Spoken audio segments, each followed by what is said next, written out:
All right, so let me just walk you through what went down on First Take, because it got pretty heated when the Chicago Bears came up. Basically, the show opened with this whole thing about the Bears giving up 52 points to the Lions, which is obviously embarrassing, and then they brought up rookie head coach Ben Johnson. Now, Johnson was asked about the Bears' practice habits, and he didn't hold back. He actually criticized his own team, saying fundamentals like finishing plays, proper blocking, catching, ball security, even things you learn in youth football, weren't showing up in practice, and that's why they weren't showing up in game. He said the Bears' habits don't reflect a championship-level team yet.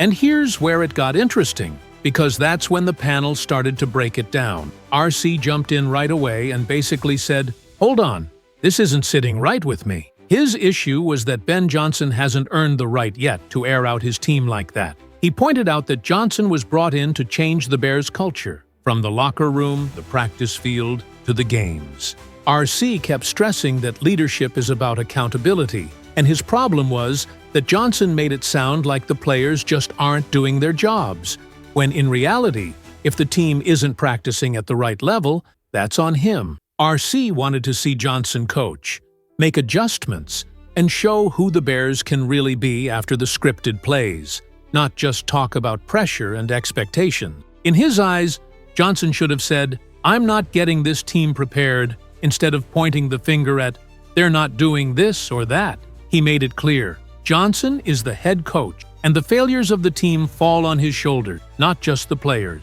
Then, D pushed back hard on that take. He said he actually loved that Johnson came out and called out the lack of discipline. To D, sports are simple. You can't expect to play a certain way if you don't practice that way. He argued that Chicago's defense, for example, was flat-out terrible in coverage, and the Bears have too many good, experienced players to look like that. So for him, it was refreshing to see a coach not sugarcoat it and admit, "We're not doing this well enough right now." And he made the point that Johnson wasn't just talking to Caleb Williams. He was also holding the offensive line and the rest of the offense accountable for all the penalties and sloppy execution. But then, RC came right back at him, pressing the point about accountability. He asked why D was holding Patrick Mahomes, for example, to a higher standard than Johnson. Because in previous weeks, they praised Mahomes for always taking the blame, even when it wasn't his fault. So RC was basically saying,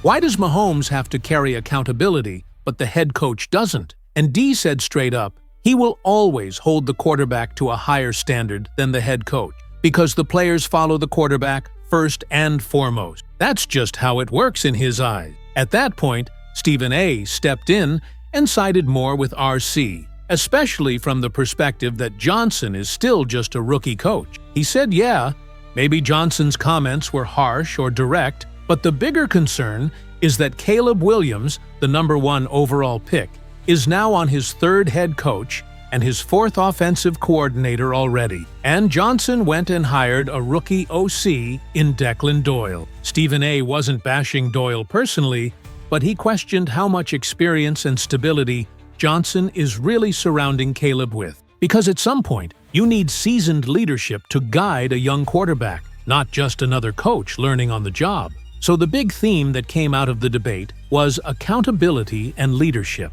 RC wanted Johnson to own it as the head coach. D thought Johnson was right to be blunt and put discipline on the table. And Stephen A. brought it back to the bigger picture. What kind of culture and structure are the Bears really building around their franchise quarterback when the coaching staff itself is so inexperienced?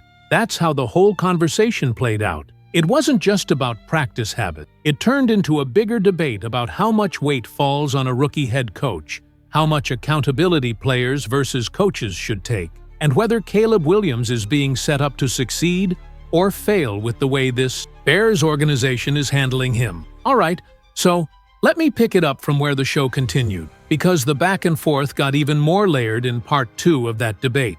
After hammering Ben Johnson earlier, the conversation turned to whether his comments about practice habits were fair, or whether they revealed a deeper issue about his role as head coach. Stephen A. was the one who jumped in strong here. He basically said, look, this is supposed to be on Johnson. When you hear a coach talking about walkthroughs, practice habits, and players not doing their due diligence, that's a problem, because that is exactly what he was hired to fix. Stephen A. stressed that you don't play, you coach, and if the team isn't doing those little things, it's your job to make sure they are. He wasn't saying Johnson was dodging responsibility entirely, but by calling his players out publicly, it sounded like Johnson was separating himself from the failures instead of owning them. Dan pushed back again, though. He said just because Johnson admitted, it doesn't mean he's running away from his responsibility. He reminded everyone that it takes time to change bad habits. You don't just flip a switch in the off-season or by week 2. He brought up the example of Dan Campbell and the Detroit Lions. Campbell only won 3 games in his first year, but what changed was the culture, the messaging, the idea that everything started with us.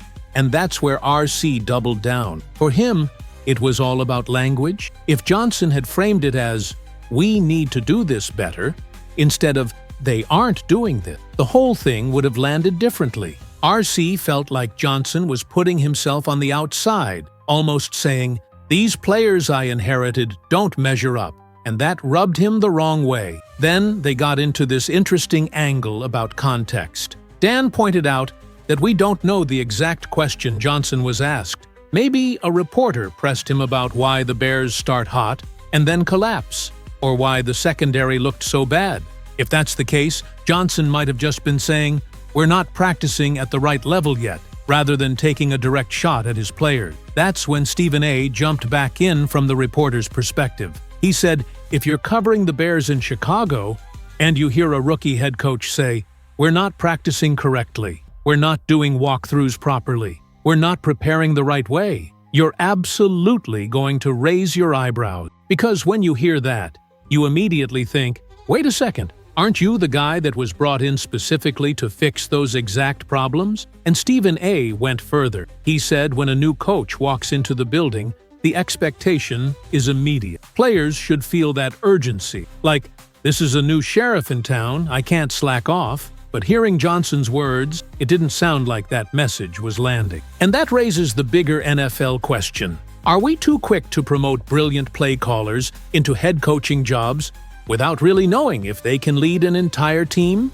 Because being a head coach isn't just about X's and O's. It's about culture, leadership, and accountability. They even brought up John Harbaugh as an example. He wasn't some offensive genius. He was a special teams coordinator, but he knew how to lead men and delegate authority. That's why he's one of the best head coaches in the league. Maybe Johnson is still figuring out those qualities. Maybe he'll grow into them. But right now, the concern is that he's exposing the cracks before showing the solution. And then, of course, Stephen A. had to wrap it up with a little jab about paying bills and loving money before they moved on to the next segment. So, Part 2 really circled back to the same core theme, accountability. RC wanted Johnson to include himself in the problem. Dan wanted to remind everyone that cultural shifts take time, and Stephen A. was looking at it from a big picture lens. When you're hired to change habits, you can't stand at the podium 2 weeks in